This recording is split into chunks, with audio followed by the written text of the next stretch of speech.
We meet today at a pivotal moment in history. Across the globe, societies are being reshaped by climate change, technological disruption, economic transformation, political instability, militarization, and social movements demanding justice, equality, and inclusion. It is in this shifting landscape that it is increasingly evident that feminist leadership, and I want to make this distinction between women's leadership in general and feminist leadership, that feminist leadership is central to shaping the direction, values, and outcomes of the emerging global order. Leadership in the contemporary world cannot be reduced to positions, titles, or symbolic representation.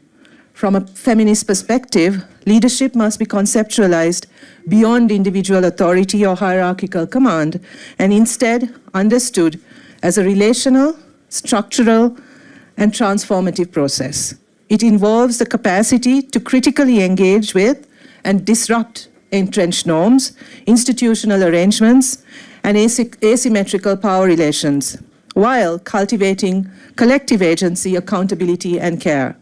Feminist leadership thus seeks not only representation within existing systems, but the fundamental reconstitution of these systems to enable equality, justice, and inclusive social transformation.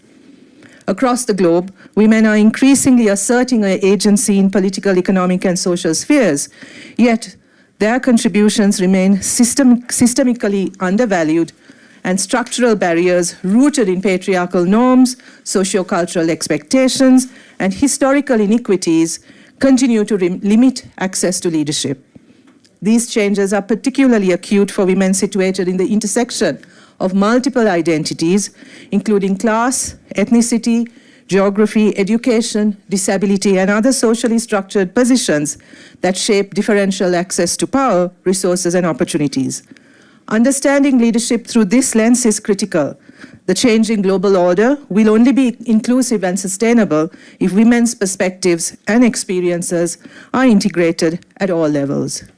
Sri Lanka's post-war, post-colonial journey offers powerful lessons. Decades of conflict, structural inequality, and legacies of colonial economic systems have left communities marginalized, particularly women, rural populations, and plantation workers. Yet these same communities have repeatedly demonstrated extraordinary resilience. Women have led in rebuilding families and livelihoods, sustaining local economies, and finding innovative solutions to complex challenges, often in the absence of institutional support. In moments of crisis, communities respond with strength and solidarity. Within this collective effort, women not only, we experience this in the aftermath of Cyclone Ditwa, which hit us end of November, and the way in which communities came together to help each other and to support the recovery was truly amazing, and women were once again at the forefront of this. And women contribute not only to recovery work, but also to carry the responsibility of holding households together, caring for children and the elderly, and maintaining stability at home, enabling others to engage in response and recovery efforts outside. This largely unseen labor is fundamental to community survival and recovery, and reflects a form of leadership grounded in care, responsibility, and endurance. Economically, women's contributions are often invisible or undervalued, particularly in the sphere of unpaid care work, informal labor, and agriculture. Beyond aggregate growth, many reports underscore the transformative social outcomes of women engaging in paid work, but rarely acknowledge their role in unpaid care work, which continues to remain invisible and continues to be unrecognized in many calculations or many understandings of how women work. Beyond the economic rationale, figures or the experiences of women's work emphasizes a fundamental feminist imperative. Economies must serve equality, justice, and societal well-being, and understand and value work in all its different forms. From a political standpoint, exclusion of women from decision-making is not incidental. It is structurally maintained through gendered power hierarchies.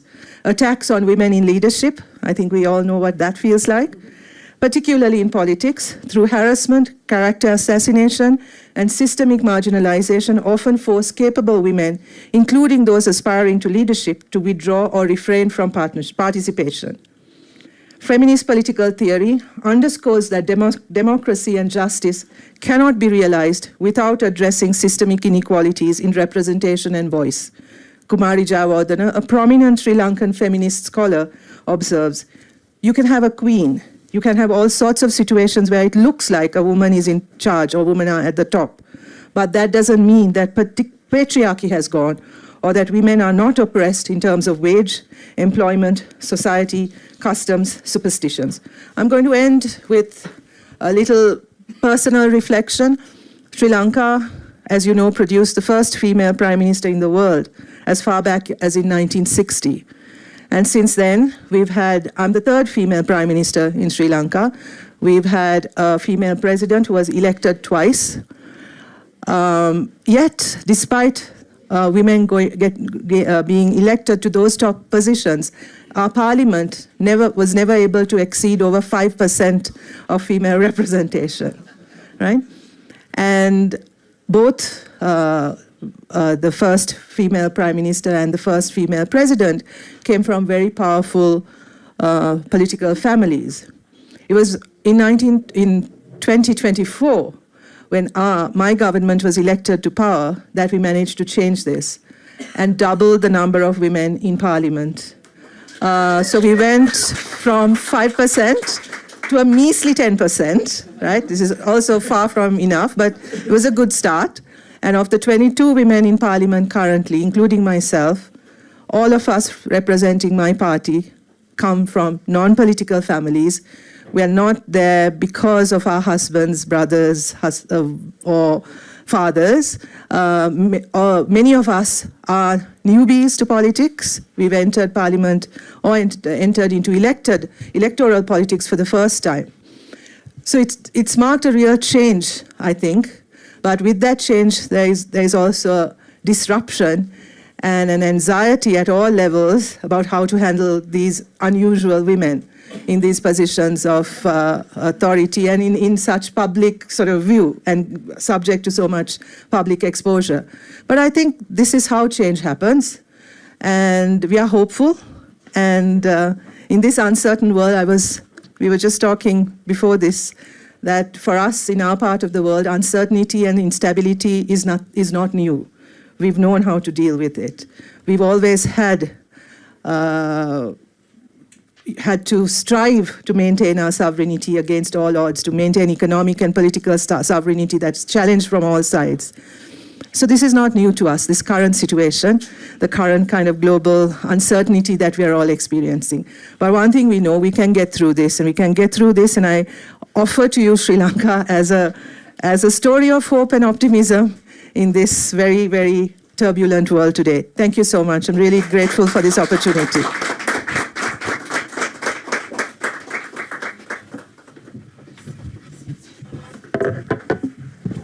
Thank you, Prime Minister, for those remarks. I think what I love hearing is in a time of what we feel like is unprecedented uncertainty and change, that there are some playbooks and leaders and moments to look to in history, but also your sense of optimism. I think you did a really beautiful job of outlining the dynamics around why we need more women in leadership, the economic case, the talent case as it relates to communities and the like. But now being in this position right now, you called yourself an outsider. Many of your peers in Parliament, female peers, are as well. When you're in those quarters of power, what are the types of conversations or skill sets or areas of focus that you believe you're uniquely bringing to the table in a way that is about gender, but also really speaks to the power of the perspective you bring? You know, I think women's experiences and their lived realities are always very complicated. We occupy multiple positions simultaneously. And I think we bring that complexity to the table whenever there are discussions. We're always the ones who ask the difficult questions, always so kind of go, but, you know. So I think that's important. But also I think it's a different model of leadership that women can also bring, where we understand the importance of juggling multiple roles. We understand the importance of acknowledging multiple obligations and responsibilities. And I think we bring that to the table, and we are much more sensitive and empathetic to those kinds of situations, which are reflected by the vast majority of people who we are expected to serve. So I think that perspective always brings something new and something more nuanced to the table and to the decision-making process. In so many of the conversations, which has really struck me here at Davos from world leaders and business leaders alike, is the fact that these terms such as empathy and collaboration are now coming to the forefront of leadership conversations, not seen as sort of the soft secondary skills, but the ones that are required to lead in a meaningful way. That being said, you made a great point. Just because you may have a woman at the top of a country or a company, it doesn't mean the institutions or the structures change. In your position right now, again, numbers help create that momentum. But when you're inside this dynamic, how do you think about shifting those power structures in a way that builds momentum, but also allows you to change culture and do so in a way that is more enduring? Yeah, because this is where I kind of also mentioned the fact that it's not just having women in positions of power, it's feminist leadership that makes the critical difference. Because I think for so long, for many years, we've kind of projectified women's positions or made it a very tactical, transactional kind of relationship rather than one that is truly transformative. And for something to be transformative, I think it has to be based in some kind of ideological position, political position. It has to be at the very least value-based. And I think if you don't bring those kinds of conversations, and if you're not sort of grounded in a commitment to equality, commitment to social justice, committed to the power of transformation through politics, then it's a very superficial kind of very transactional engagement that you're occupying. I mean, and we saw that in Sri Lanka. I mean, I have great respect for our first female prime minister. She survived against all odds, and she came at a moment, and she was really strong, and she was really a good leader. So was her daughter, who in later years was elected as president. They were good leaders. But it didn't change much for women or for other non-elite groups. Right? So unless you're consciously positioning yourself in that transformative role, just because you're a woman, you're not going to really shift any structures. You're in a transformative role. People may not shift structures, but also, even when you intend to do so, it doesn't always necessarily mean that you can bring stakeholders along. And even if you have a shared vision, and especially in terms of a unique moment in time for your country, are there any lessons that you've learned around coming into this position? Change is very difficult. New leadership dynamics and new leadership types are very difficult.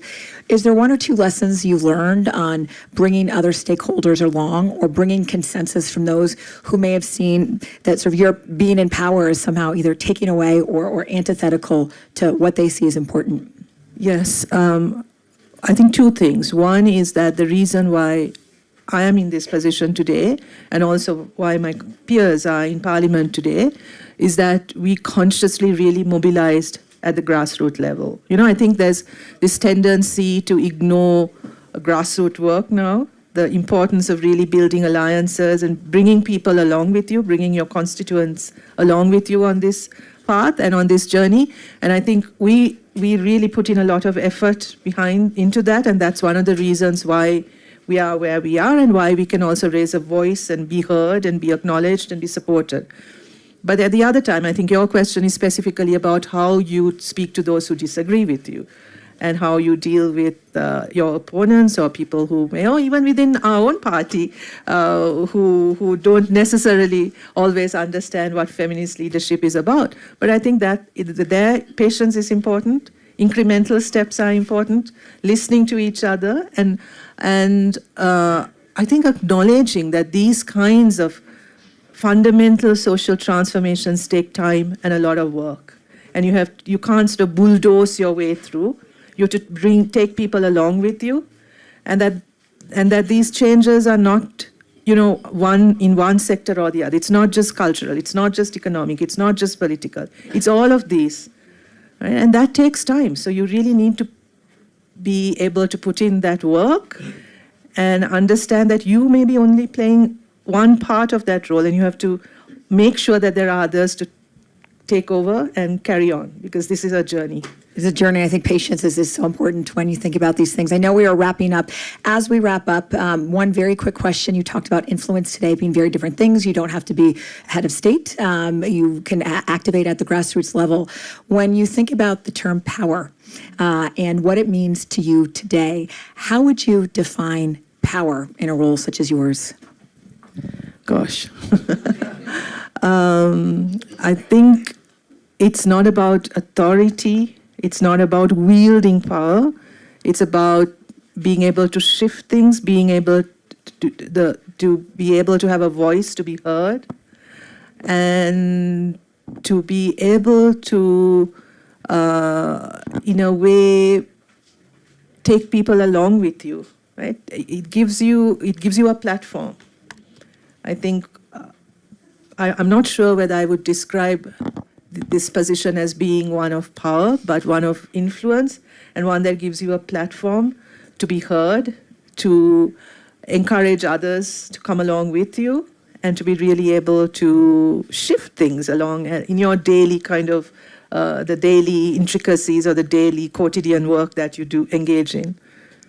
Well, Prime Minister, thank you, because I think influence and the way you describe power, it's a new paradigm power, and it's one that I think someone such as yourself and many women who I admire in positions such as yours bring to the table in such an important, meaningful way at this moment in time. So thank you for the insights shared. You said women are doing many, many things all at once, and I know you are as well, especially this week, so we're all the more grateful for your insights. Thank you. Thank you so much for this opportunity.